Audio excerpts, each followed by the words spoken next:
In today's video, I'm going to teach you how to save draft on Substack. Let's get you comfortable with saving your work as a draft so you never lose a great idea.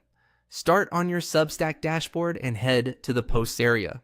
This is where all your published pieces, scheduled posts, and drafts live.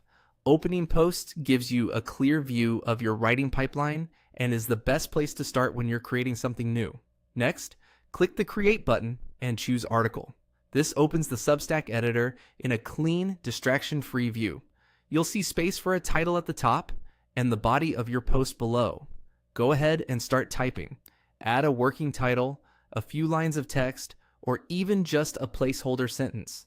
The important part here is to make a change in the editor, so Substack knows there's content to save.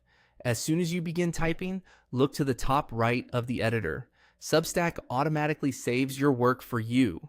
You'll typically see it say, saving for a moment, then switch to saved when it's done. This happens continuously while you write, so you don't have to hit a manual save button. A quick tip, give it a second after you stop typing to confirm the saved status appears, especially if your internet connection is spotty. That way, you can be confident the latest version is stored before you move on.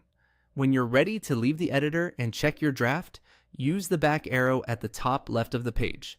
This takes you out of the individual post and back to your workspace without publishing anything. Don't worry, using the back arrow won't discard your changes because Substack has already saved them. From there, return to the post section. This is the central hub where you can switch between different views of your content.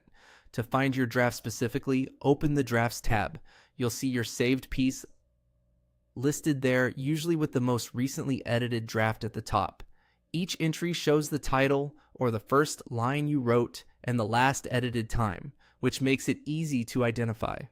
Click on the draft to reopen it, continue writing, preview, or move it toward publishing whenever you're ready. That's it. You've created a new article, triggered Substack's automatic save, navigated back safely, and located your draft in the Drafts tab.